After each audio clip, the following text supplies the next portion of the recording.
Good morning, everybody. We're going to get the PowerPoint queued up here. We're going to start off today with a very fast review. Thank you, sir. You're welcome. So hopefully you were able to tune in for a lot of yesterday. If not, I understand. As I said, you might get tired of listening to me, tired of staring at a screen. But hopefully you've been able to tune in quite a lot. You saw a wide variety of drills. What I'm trying to do in this particular iteration of the course is take the time to go through details and, more importantly, show you how to put things together. One of the obvious concepts that we're always looking at in the Z-Health curriculum is, do I know my anatomy? If I know my anatomy, how can I apply that more effectively? So a couple of things that you want to remind yourself of as we get started. Remember that things that live next to one another in the brain act on one another. So yesterday we talked a lot about superior and inferior colliculus. Remember, top hill, bottom hill. And in Tony's case, we found out yesterday that adding some sound to impact the inferior colliculus also impacted on his ability to converge, improved his mesencephalon. And that's just kind of a simple example of the fact that everything is interconnected and intertwined, which is why the anatomy is so important. So as we go forward through today, through tomorrow, we will continue looking at these different, what we call stacking concepts. But remember, my main goal has always been to show people that even though some of the exercises and things in this curriculum seem a little weird, we want to make sure that we understand the anatomical background, the physiologic background, so that you can have confidence whenever you apply this with a client. Now, to get us started today, I want to do a very, very fast review, and then we're going to talk about the brainstem. So for our first review, I just want to remind you that we introduced our basic 4 categories of visual skills yesterday, talking about visual resolution, depth judgment, eye movements, and peripheral awareness.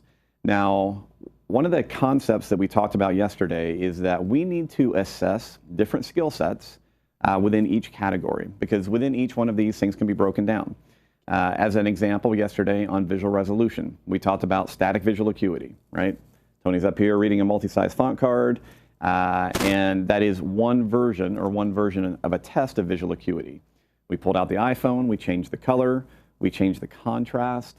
All of those things are going to fit into that visual resolution component. Finally, yesterday, whenever we were throwing the letter ball, one thing that we didn't really get to do in studio, because I don't want to break anything expensive, is we didn't spend a lot of time throwing the ball hard and fast. But one of the things for athletes that we have to understand is that as speed goes up, contrast sensitivity goes down. So it is harder and harder to pick up strong detail when an object is moving really quickly. So within our work with athletes, our work with clients, we want to make sure that we understand that visual resolution will be the thing that triggers them to do more work. If you can show them, hey, here's a simple drill, and they can go down 1 or 2 lines on a multi-size font card, or they can drop 1 or 2 lines on a Snellen chart, that's pretty motivating. Because as you understand, that's going to be the driver. So I sometimes think of a loss of visual acuity as a type of pain for people. Right? You wake up and you're like, my knee's killing me. And you start thinking about it, and maybe if it goes on for several weeks, most people wait about 2 weeks or 3 weeks before they start doing anything about it. Hopefully, unless they're working with you, they'll tell you immediately. But when that nagging irritation lasts for a period of time, then we start typically taking some kind of action steps around it. So vision, loss of visual acuity, is weird though, because people will often begin losing acuity and allow that to go on for years without doing anything about it. And the primary reason for that is because they have been told that your eyes are going to get worse as you get older. It's, I say there's 3 things in life: death, taxes, and your eyes are going to get bad. That's kind of how people lump that information together. And from a plasticity perspective, it does not have to function that way. So as you grow in confidence with this material, as you grow in confidence in working with the visual system, remind your clients of this. Tell them, hey, there are things that we can do that might help improve your acuity, make it easier for you to read your screens, hopefully make it easier for you to go out and play sports. And ultimately, as I said, we need to understand the anatomy around all of that. So as a quick review, we talked yesterday a lot about what happens with the lens. Remember that the lens of the eye that allows us to see in the distance and see up close, the shape of that lens is going to be impacted by the function of the ciliary muscles. And the ciliary muscles are innervated by cranial nerve 3. So one of the reasons we have to spend a lot of time testing and working through cranial nerve 3 issues is not just because it's responsible for a lot of eye movements, but it's also responsible for our ability to accommodate, look near and far. So you will, for people that have visual resolution issues, spend a lot of time doing stacking exercises and other things to work on the midbrain. Then we go to depth judgment. Depth judgment, as we mentioned, is really much harder when you are monocular. So one of the things that we will be looking at today is a test for what is called visual suppression. Many people go through life with significant amounts of suppression, meaning one eye is really not very involved in their visual processing. We'll show you some assessments and tests for that, but we want to again make sure that we take this idea and link it to our rule of 2 eyes, 1 eye, 1 eye, 2 eyes.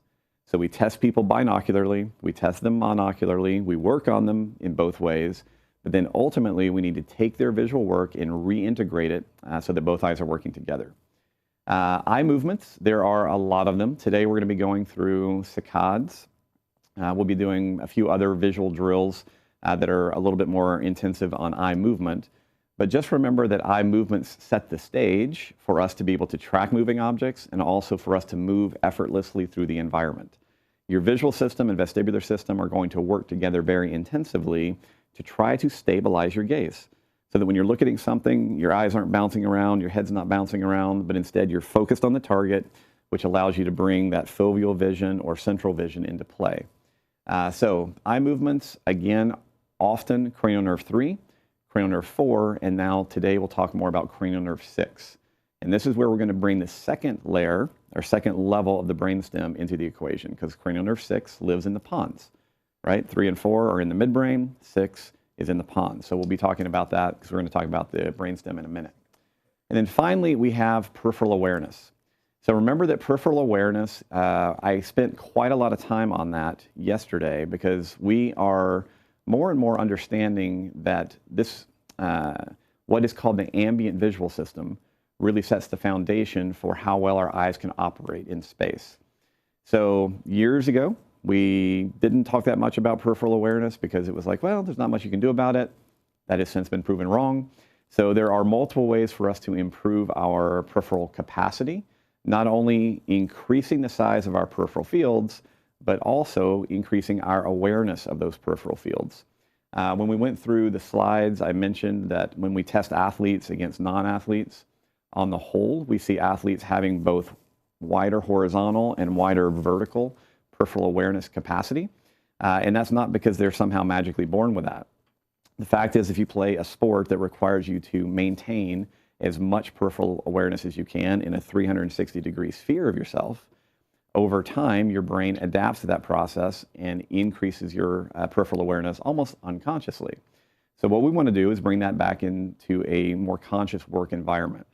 Whenever we are in the speed course, we will spend quite a lot of time, again, showing you ways that you can manipulate the peripheral system.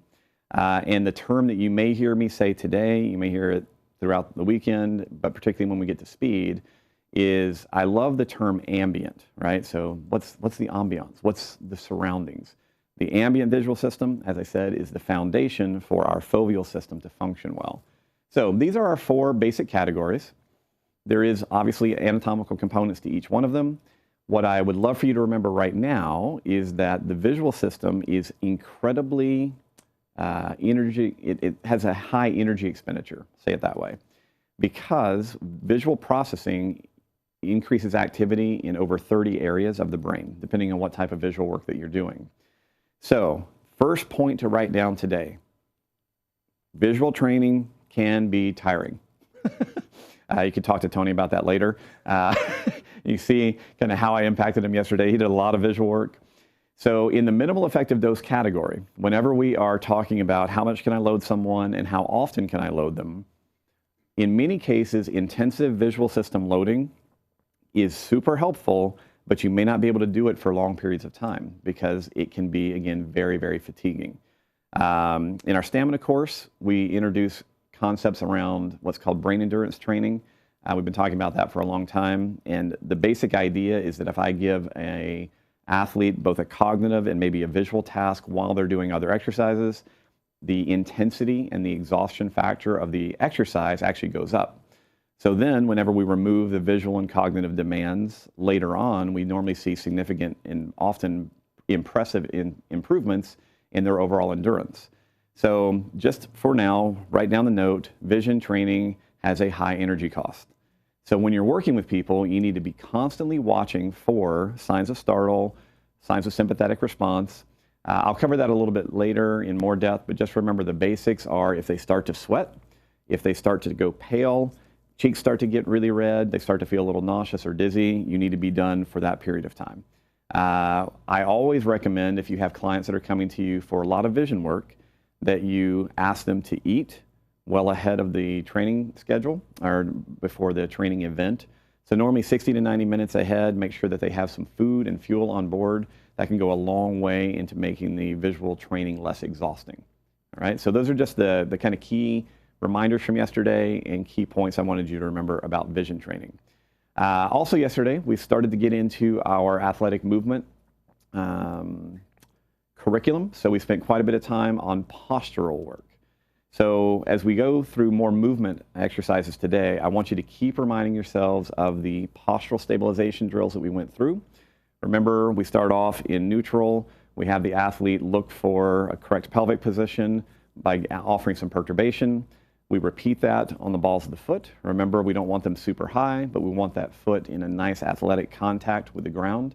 And then we want to add bands to all of this along the lines of the compass, so that we are giving the brain an opportunity to figure out how to stabilize itself within each of these positions.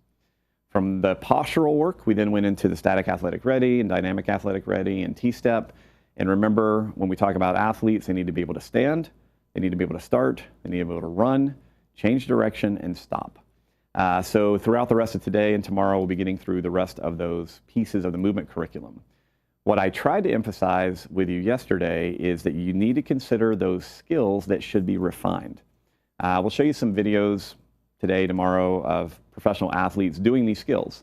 And what you'll see is because they're occurring at really fast speeds, you have to watch it in slow motion very often to see the skill being applied because it's so fast and so quick. But if you understand the basic technical work, you can start any one with these exercises. It doesn't have to be explosive, it doesn't have to be super dynamic, but over time, we shape their movement into this more efficient and time-saving set of tools. So what we're going to do now is, before we go any further, I want to talk about anatomy. We're going to go and look at the brainstem. So I'm going to make a quick change to our PowerPoint.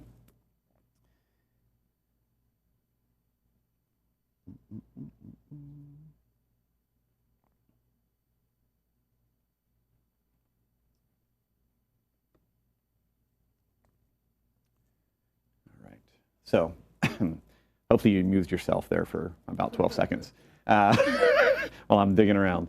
All right, so let's go through some basic anatomy. We're going to be primarily looking at this picture here, all right? And I know this may be a little hard for you to see on screen, so you can always check out your download PowerPoint.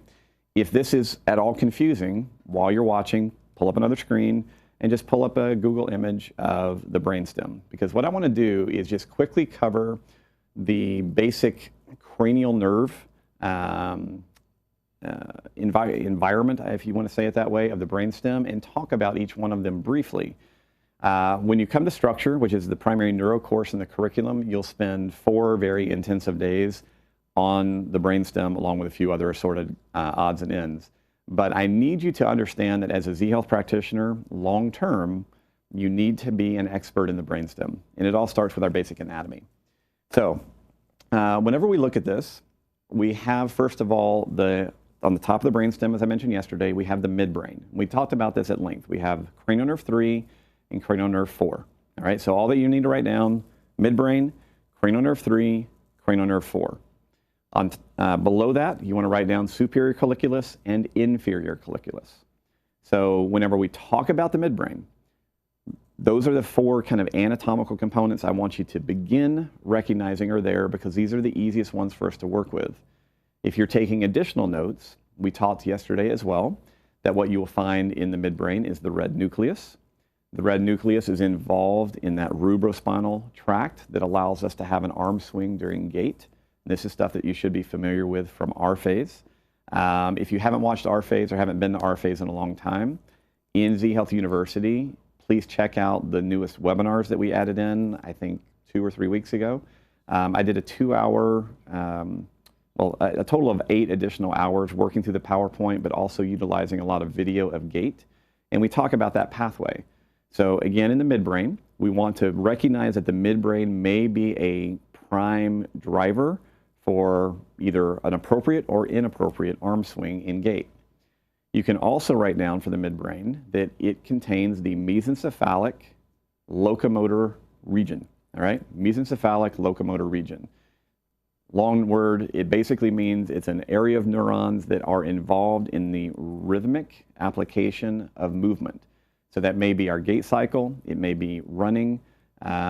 We do think it has some connections as well to swallowing.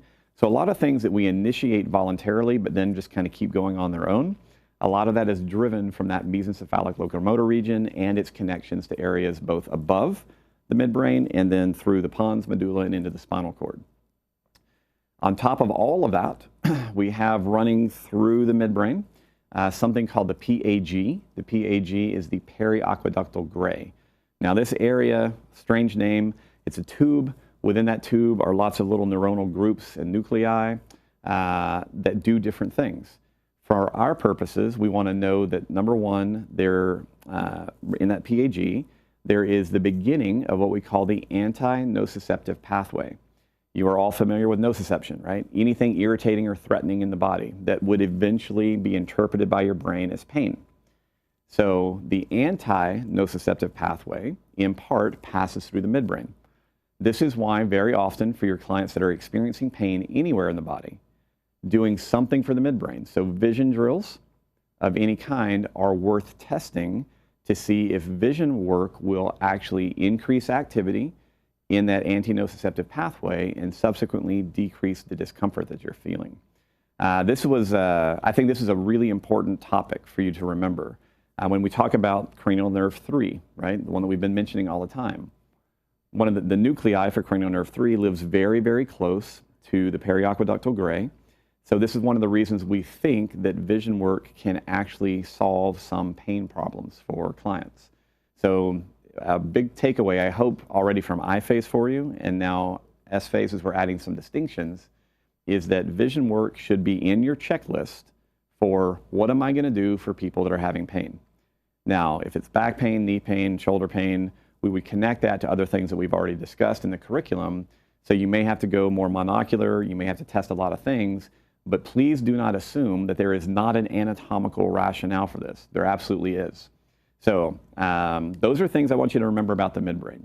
In terms of cranial nerves, it's cranial nerve 3 and 4. All right. Now, if we go from cranial nerves 3 and 4 in the midbrain, we now come to the big lump, right? The center section of the brainstem, which is going to be the pons. Lots of people love talking about the pons because it has some phenomenally important nuclei in it. So the little way to memorize your brainstem, just remember the number 244 or 244. That means 2 cranial nerves are in the midbrain, 4 cranial nerves are in the pons, and 4 are in the medulla. So it's 2, 4, 4. So the nice thing is they're numbered in order.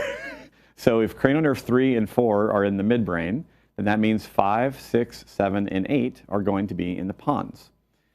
So we'll talk about these briefly, and once we've gone through all of this, I'm going to bring Tony out and we're going to play around a little bit and just show you some ways that you can bring brainstem stimulus into the work that you're already doing. So let's start off with cranial nerve 5. I'm not going to go through an extensive lecture on this, but the cranial nerve 5 is called the trigeminal nerve. Trigeminal. That is because this nerve is involved in a lot of things and it has a huge distribution in the face and also in the head. So if you're writing stuff down, here's what I want you to remember about trigeminal nerve for our purposes in S-phase. Number 1, trigeminal nerve innervates what's called the muscles of mastication, right? Our chewing and biting muscles. So temporalis, our masseters, these are going to be the ones that are most easily accessible to most of us in terms of testing.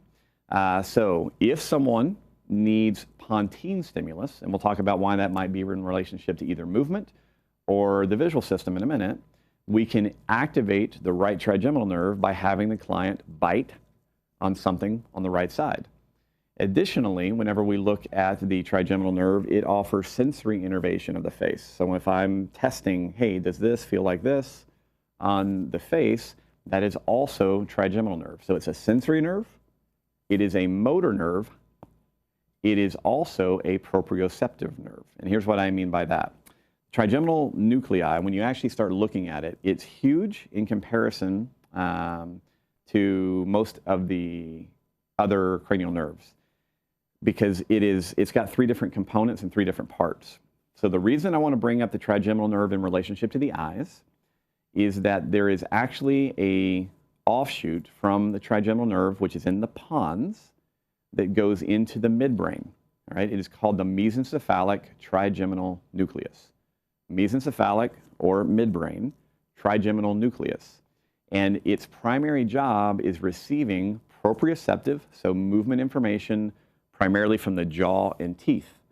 So what that means is if I have a client, like Tony yesterday, he's having issues moving his eyes, I may find that having him do some jaw mobility movements of different types, a little bit of muscle activation, and requiring the brain to understand where the jaw and teeth are is going to increase activity, not just in the pons, but also in the mesencephalon. And that may be one of the things that we can use as a stack to improve eye movement.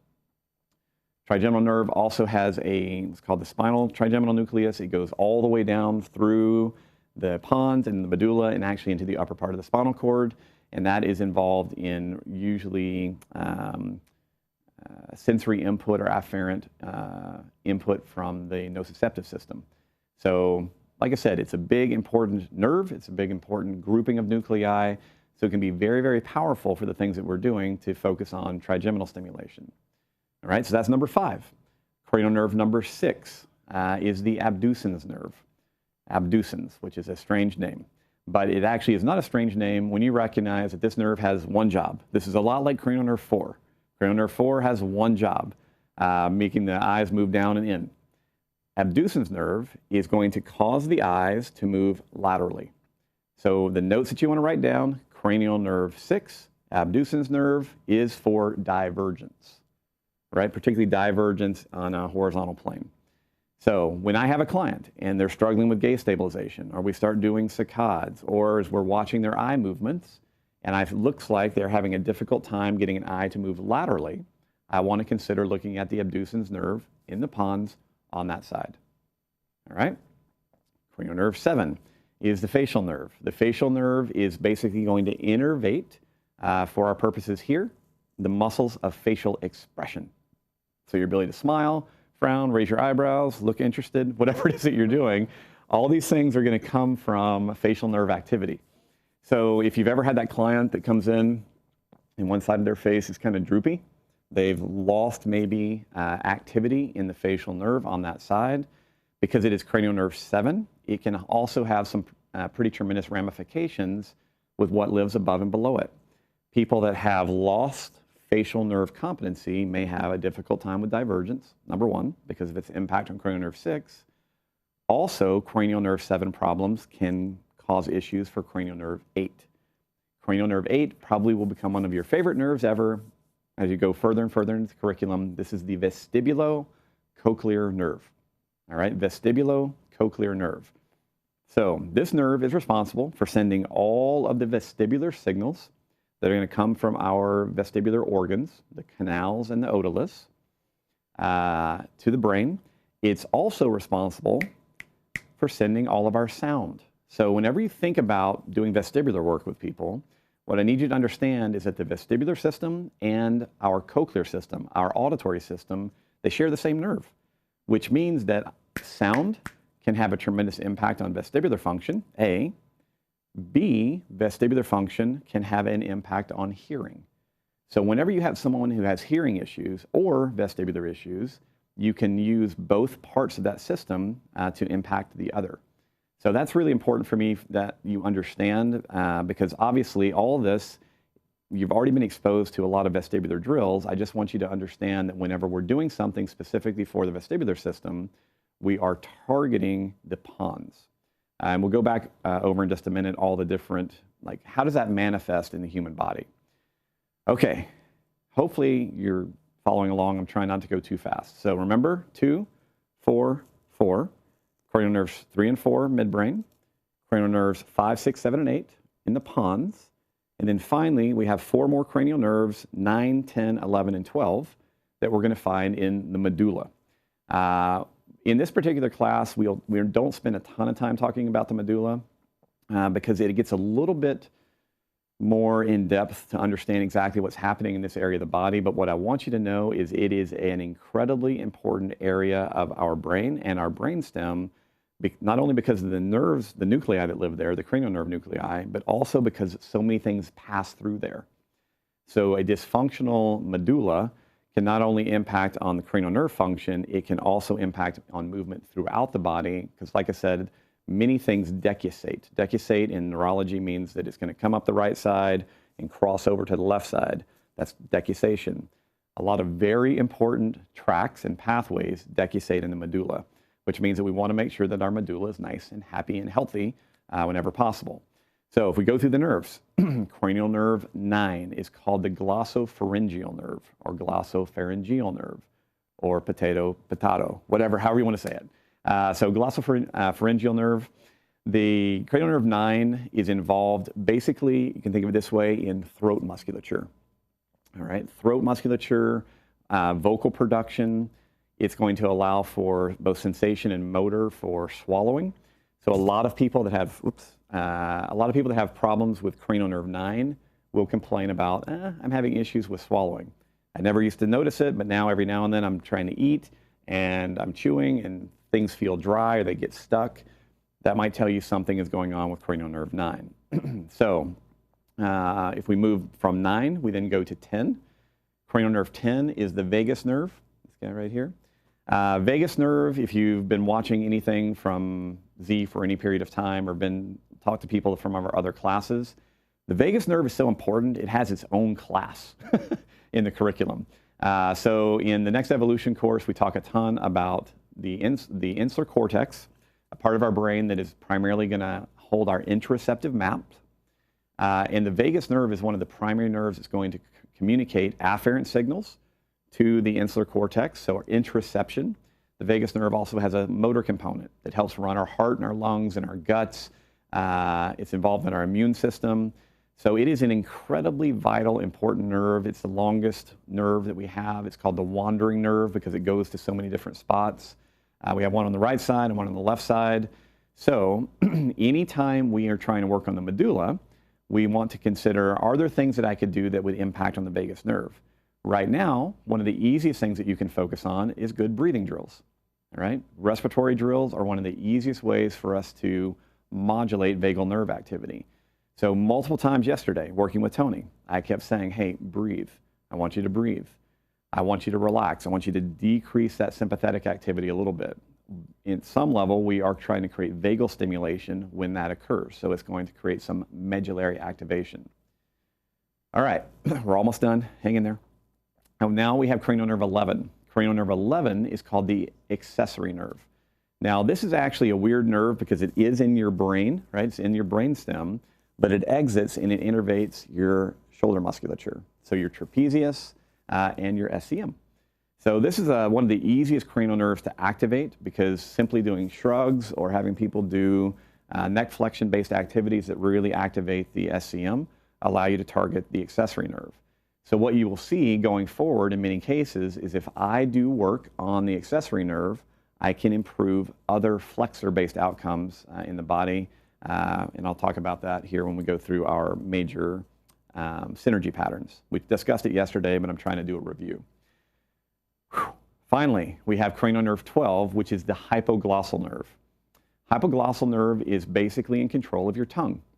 So we need a highly functioning set of hypoglossal nerves in order for our tongue to be under good control. In the structure course, when we go through, here's a typical cranial nerve exam. We'll have you sit in front of your client, have them stick their tongue, and we tell them, stick your tongue straight out. And a lot of times what will happen is when they stick their tongue out, it may go whoop, off to one side or off to the other side. So an inability to stick the tongue straight out may be indicating to you that there is a weakness in the hypoglossal nerve, and that becomes something that you really want to focus on because poor tongue function, from a motor perspective, can lead to a lot of issues that go well beyond, well, I just can't move food around very easily in my mouth. It can influence, obviously, swallowing. It has a huge influence on breathing. Many times people that have been diagnosed with sleep apnea or they're on a CPAP, sometimes we can support their recovery in that by improving hypoglossal function. For kids who are struggling with pronunciation, being able to enunciate clearly, you may find that hypoglossal nerve has some low-grade weakness. So in the curriculum, we'll go through different tongue exercises and sensory stimulation for the tongue, because there are some very powerful impacts that come on performance and health both that can come from deficits there. So we have 2, 4, and 4. We've talked about the midbrain, the pons, and the medulla. Hopefully you're able to get some notes written down. Now what I want you to do, again, is write midbrain, pons, medulla, and now at the bottom of that, add in cerebellum. All right? Midbrain, pons, medulla, and cerebellum. And what I would like for you to write by midbrain is flexion. What I would like for you to write by pons is extension. By the medulla, write flexion again. And by cerebellum, write extension again. So whenever we look at human posture and human movement, we basically have these 4 structures that are interacting all the time, working together to facilitate nice upright stance and to help coordinate the flexor extensor tone around all of our joints. Whenever you have someone do a range of motion test, let's say I have someone do internal rotation, and then I give them a drill, and that internal rotation improves or gets worse. What we're actually seeing at that point is either an improvement in our flexor extensor tone synergy, or we're seeing a decrement. Whenever the brain feels safe, and it's going, hey, this is working really well, flexors and extensors, you guys can do what you want, and we're going to work in perfect harmony, I get a really nice big change in range of motion. When I threaten someone and I give them a drill that is maybe less appropriate for them, or their brain freaks out about it, its primary response is to lock down our ranges of motion in a protective response. So I get asked this a lot in our early courses when we do range of motion testing, what exactly is happening. What we are doing is we are influencing primarily brainstem and cerebellar function, and as they work together, we are improving their cooperation, or we are hindering their cooperation to some degree, interrupting it. And that's going to show up almost instantaneously in how well our joints are able to synchronize and move together. All right? So I had in my notes brainstem review. Hopefully that served as a brainstem review and gave you some pretty good ideas. As we go forward, the goal here, like I said, is to bring in some of this brainstem activation into our learning and loading strategies.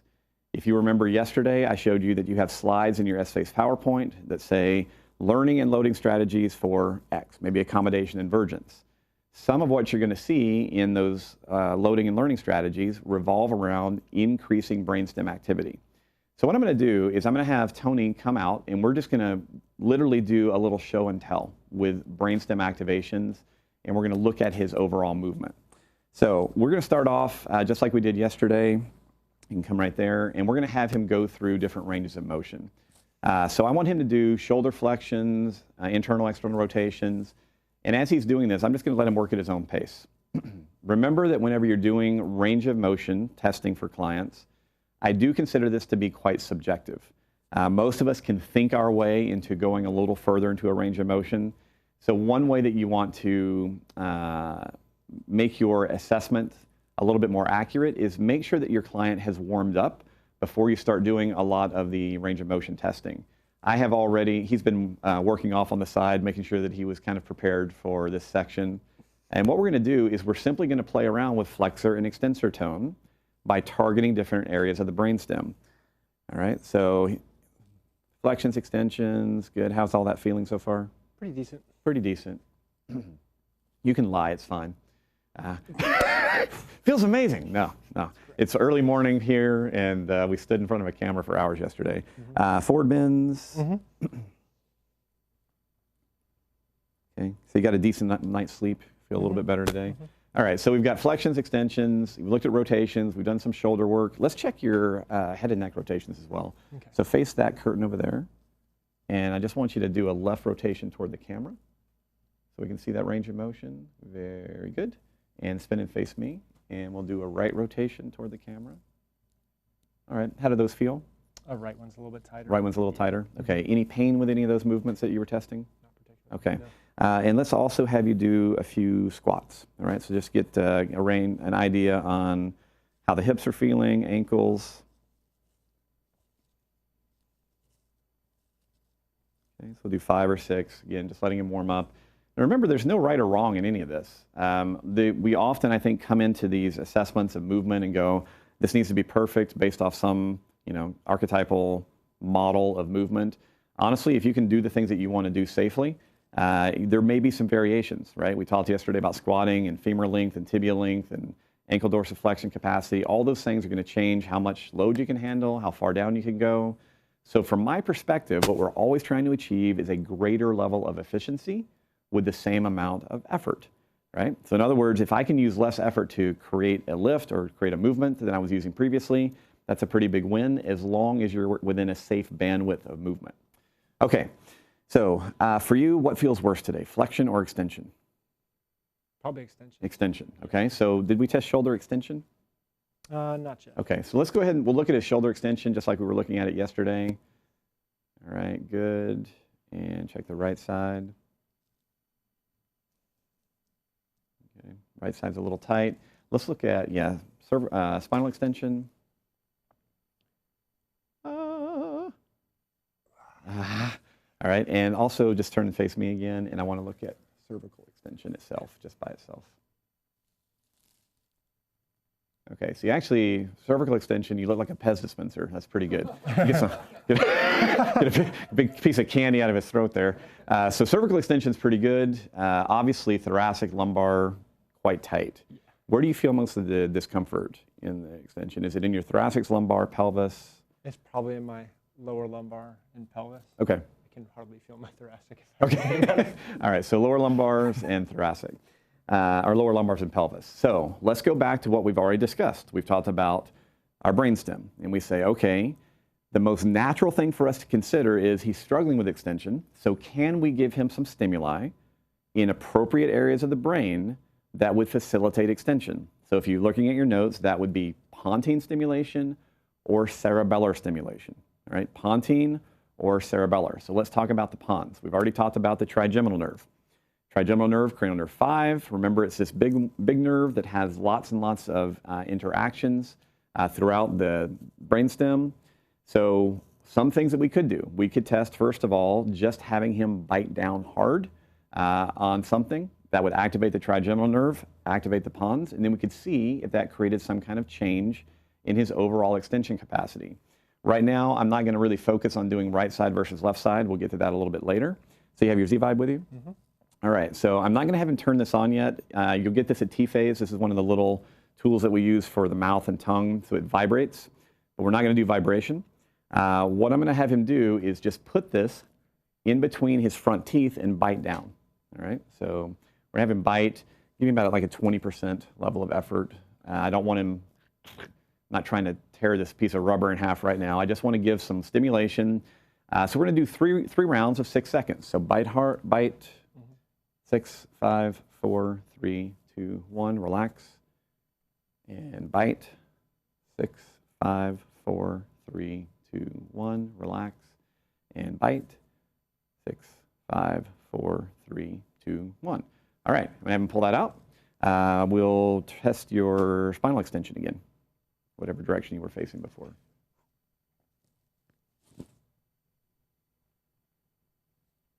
Okay. Looks about the same to me. How does it feel? A little bit better. Okay, a little bit better. So less uncomfortable. Nothing, it was less uncomfortable for him, but I didn't see any huge change. Let's test his shoulder extension as well. Right side was worse, so go ahead and just face me. Okay, so a little bit of change, but nothing that I would write home about and go, yay, yet. All right, so remember when we talked about the trigeminal nerve, we said it also has a connection into the midbrain. So what we're going to have him do next is we're going to have him do jaw glides. And you guys know that these are the sexiest drills in the entire curriculum. So we're going to get him nice and tall. He's going to open his mouth halfway. And I just want him to do gentle lateral glides to begin with. So lower jaw is going to be moving side to side. Remember, what we're trying to trigger here is not only activation of the muscles, but we are also trying to trigger proprioceptive awareness. So after he's done 3 or 4 glides, what I want to do now, put your fingers on the jaw, move them away about 1 to 2 inches, probably 1. And now I want you to gently try to reach over and touch the fingers. And you can adjust the distance if you need to. So what we're doing now is we're adding in a secondary component of, can you figure out where your jaw is in space? We're not just having you move it, we're saying, can you move it to a specific target, which is going to upregulate the proprioceptive component of the exercise. How's that feel? Mm-hmm. Okay, good. And you can relax, and we're going to have him now do a quick anterior-posterior glide of that lower jaw. After he's done 2 or 3 reps, same thing. We'll have him reach for a target. Okay. Find it. Good.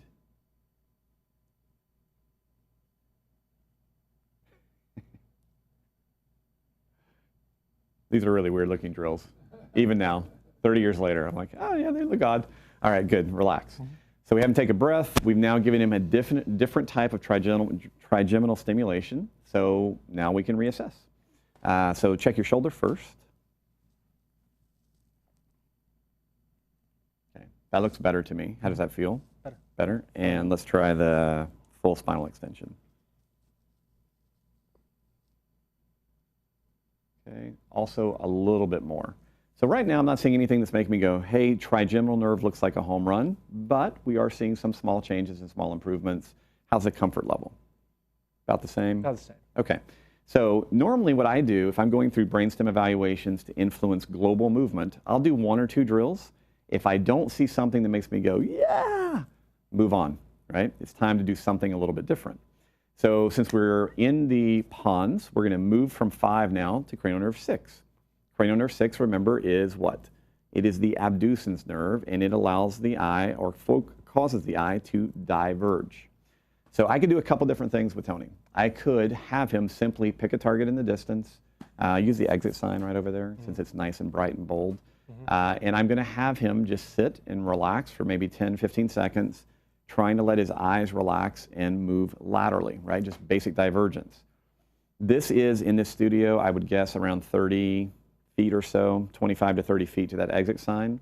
When I was talking about divergence yesterday, I said most experts would say, hey, you need 40 feet up to about 40 meters for you to have true divergence occurring. So this may be a little close, but we're again just going to see what staring at something kind of vacantly might do for extension. And remember, this is all about the appropriate activation. So let's have you, just after looking at the exit sign, retest shoulder. Let's see. Okay, about no big change, right? Yeah, okay. I don't see any change, so I'm not even going to go into the back bend. What we're going to do now, however, is we are going to emphasize lateral movement of the eye, and this is going to be done really easily. So we're going to do this monocularly. I'm going to have him cover his left eye. Remember that the exit sign that we're looking at is directly in front of him. So to make his right eye diverge, I'm simply going to rotate him to his left. So now I can look over here, and you can see that his left eye is completely diverged. So he's now getting a really strong stimulus of the abducens nerve on the right side to create that lateral rectus activation. I'm going to keep him there for maybe 5 more seconds. 5, 4, 3, 2, 1, and relax. Okay. Does that feel? Okay. And that looks better to me. So go ahead and try your spinal extension. Okay. He's going into it a little faster. And what do you think? Yeah, it just feels smoother. Feels smoother. Faster, better. Smoother, faster. Not seeing a huge change in range of motion, but perception-wise for the athlete, that feels better. Now, if you remember yesterday, his left eye was problematic in convergence, right? Mm-hmm. So what we're going to do now is we're going to repeat that same distance drill, but now we're going to have him do it binocularly. However, we're still going to rotate his body to the right, so that's going to cause his left eye to converge, his right eye to diverge. I'm still trying to create pontine activation, but I'm going to now use the convergence for the midbrain as a kind of side benefit, because sometimes what we see is that people are stuck not because we need activation only of one part of the brain. We might need 2 parts of the brainstem to become more talkative together so that they can create an appropriate synergy. So let's try that now. So we'll have him start there, and All right, look at the exit sign for me. Okay, that's pretty good. So from eye phase, this is a simple gaze stabilization drill, right? I could obviously have him kneeling down, so we had an up angle. I could have him choose a target that's lower, so he had a low angle. But I do a lot of gaze stabilization practice this way, particularly when I'm trying to target the pons. So I give them a distant target as opposed to a close target, in hopes that I'm going to get a little bit more abducens activation. And also, from an accommodation perspective, some of the changes that we're going to look at in the lens. All right, 5, 4, 3, 2, 1, and relax. All right. Breathe, shake that out, and about the same as previous. You can check that's actually probably the best that I've seen so far. Might be warming up a little bit, but I also see a little less flexion in the thoracic spine. So, would any of you watching this so far be going like, I am the god of neurology? Probably not, because we're seeing some improvements, but we're not seeing anything that's really making us go, that's amazing. Now, the reason for that may be he's already pretty close to in range of motion, particularly with the shoulder. So it is appropriate in this particular case to say, hey, how does this feel to you? So particularly after the last 2 drills, was that the most comfortable in terms of movement? Yeah. Okay. All right. Now, we got a little bit of impact from the trigeminal nerve. We got a little bit more impact from abducens, so 5 and 6. We could also now try to add in or test some cranial nerve 7. The easiest way for me to do this, remember, is muscles of facial expression. So I'm just going to have him wrinkle his eyebrows, right? He's going to just raise his eyebrows up as high as he can. So if you can zoom in, we're going to take a quick look at that forehead. And what should be fairly evident is we've got a lot of elevation on the right side, less elevation on the left side. And you can actually see even in the depths of the wrinkles that are being created. That's one of the things that I first look at, so go ahead and relax. So if we were comparing these side to side, we'd say, hey, looks like maybe more activation of his right cranial nerve 7, less activation of his left cranial nerve 7. So we're going to actually ask him to do something a little bit weird. Classic. Classic. That's not going to be bad. I want him to actually just raise his eyebrows, but after you've raised your eyebrows, take your 2 fingers of your left hand, and I want you to grab your left forehead and pull it down toward your eye, lightly. All right, so we're basically going to force him to do an isometric of some of the facial musculature here on the left side. It's a very, very light pull. That's a really great picture. Your wife's going to love this one. She's like, that's my guy right there. All right, keep lifting and relax. We're going to do that 2 times. It's actually very fatiguing. It seems weird that raising and holding would be as hard as it is. But when there is some type of innervation deficit or muscle weakness, it actually pretty tiring. 2 to 3 seconds of pulling down, you'll start to feel it tremble because fatigue sets in. Let's try that one more time. Lift up. And good. 5, 4, 3, 2, 1. Relax. Okay. So very, very simple. We went after cranial nerve 7, facial nerve. In this particular case, based off a very fast assessment, we just said, hey, left side. Interesting, because we're seeing left side 7, we've seen left side 3 yesterday. So let's see if that impacted his extension capacity. Yeah, okay, that was nice. That actually, range of motion improved. Go ahead and try the back bend. Yeah, okay. That all looks more comfortable. Is that the best so far? Yeah. Okay, so for him, subjectively, and for me, objectively, I think I'm seeing a little bit better range of motion. I'm seeing more smoothness going into the movement. And again, we're just going through isolating nerve by nerve. So cranial nerve 7, so far of the 3 that we've tested for extension, that's our big winner so far. Now, our 4th cranial nerve in the pons would be the vestibulocochlear nerve. And this is where we can get into doing some basic VOR testing or sound stimulation. So yesterday we figured out that sound into his right ear was quite useful for him. That, remember, goes into the inferior colliculus. So I already know sound into his right ear is something probably quite useful for him. So we'll go ahead and test that. I'm going to do about 30 seconds of sound. Take one step over there. And not 30 seconds, because I probably will lose patience and want to keep talking. Can you hear that okay? Yeah. Now, sometimes what you'll find with your clients is it is so consistent that they need sound into one side that you may actually need to adjust how you do your sessions with them. Where most of your communication is from one side, you can always, when we go through this in structure, you can put a plug in his left ear if he needs a lot of right ear sound stimulus. All right, how you doing? Good. Good. Just love the sound of that rubbing finger, like an annoying cricket in your right ear. All right, relax. We'll go back and just, again, retest. That's good. Yep. All right, so that's, I think, between everything, what we're seeing with him, cranial nerve 8 is improving the extension the most. So in his case, we have cranial nerve 7 and cranial nerve 8 that have been very effective for him. So now, this is what you'll work on throughout the rest of the curriculum. We're going to put two things together. So he's going to go back to doing his facial nerve little motor activation on the left side while I'm putting sound into his right ear. And we'll just do like sets of 5 seconds, all right? Okay. So raise that and pull. 5, 4, 3, 2, 1, relax. Again. 5, 4, 3, 2, 1, relax. Last one. 5, 4, 3, 2, 1, relax. Okay. Let him take a little breath from that, and whenever he's ready, he can go back and retest all of his movements. Pretty good. Okay. Don't see a huge change from stacking those together. Was it tighter? Yeah, a little bit. A little bit. Yeah. It looked a little tighter to me, particularly a shoulder extension. So we just figured out in individual stimuli, both were effective. When we put them together, maybe a little too much. Either too much effort, too much intensity.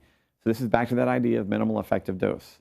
And one of the reasons that I'm going through all these things for you guys on camera is I don't want you to be afraid to test things. You may know everything there is to know about neuroanatomy, but remember, it's your client's brain that is going to decide how it responds to the stimulus based on that day. Tony, drove for hours on Wednesday. We spent all day yesterday with light, and light is not always his friend. So today, his capacity for managing stimulus and threat may be lowered. That same set of exercises that we just tested may work much better for him on a day where he's had better sleep or hasn't been exposed to so many things that are irritating. And this is the cool part about our job, not the frustrating part. A lot of people go, oh my God, there's too much to think about. No, it keeps it interesting. And ethically, this is how life works. Clients that walk in today, not the same client that walked in 3 days ago. Things happen. And so we need to be fast and accurate with our assessments and always keep this idea of minimal effective dose in mind. Now, having said and done all of that, we could now move to the cerebellum. The cerebellum is obviously involved in extension. In the structure course, we'll divide it up into its different components, but if you're writing this down to remember it, the midline cerebellum, we say, is responsible for the spine and eyes. It does more than that because it interacts also with the vestibular system, but spine and eyes for midline cerebellum is generally an easy way to start and remember. So what we're going to do, since we're working a lot on his spine, is we're going to do some eye movements. Now for the cerebellum, one of the things that does very well, usually for the cerebellum, because it's also works in relationship to some of the things we see in the mesencephalon, vertical eye movements are often very effective for improving cerebellar function. So we're just going to simply do some smooth pursuits up and down for Tony. We'll do it binocularly and then monocularly, and we'll retest the spine. So I'm going to move in front just a little bit. I'll try and stay out of the way. Once you face the camera so they can actually watch your eyes going up and down. Is it okay if I turn this on the side? Yeah, it's fine. Okay. So I'm going to have him choose actually I'm going to go a little further out. I'm going to have him choose a letter. And got it? Once he has a letter, I'm going to start off with just some very small smooth pursuit movements. One of the things that we are tempted to do whenever we do smooth pursuits, we're tempted often to go make really huge movements happen. But in the beginning, you don't really need to push people into maximal ranges of motion because we're just trying to create some comfortable stimulation. All right, we'll do 2 more. 1 and 2. All right, he actually looks pretty good. He's following along nicely. Is that fairly comfortable? Yeah. Okay, retest your extensions. Ah. Yeah, good. That feels tons better. So tons better. So that was better for his shoulder. And you could see at that point when he got to the end of extension, his first, he was like, okay, I can bounce into this a little bit more and try and find some more range of motion. That's usually a good sign that we've begun lowering overall threat.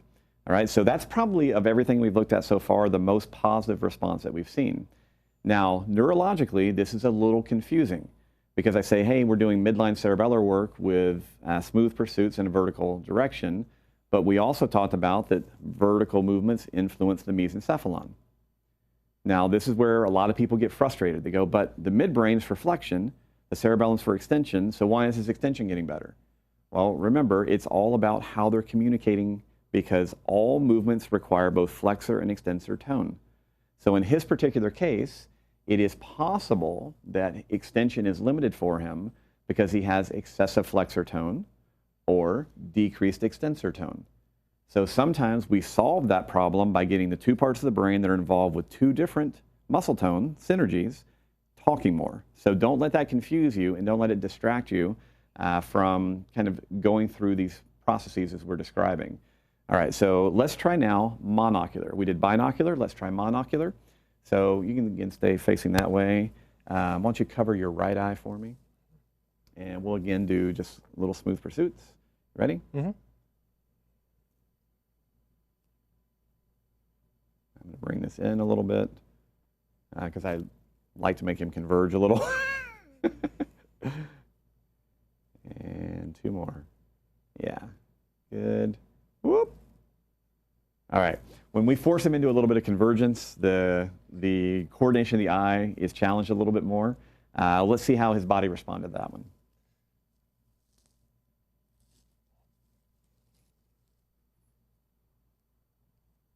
Okay. About the same as before, Yeah. maybe a little tighter, but Yeah. on the whole, looked okay. Yeah. All right, and I'm going to have him step here, and we'll repeat this on the opposite eye, again, facing that way.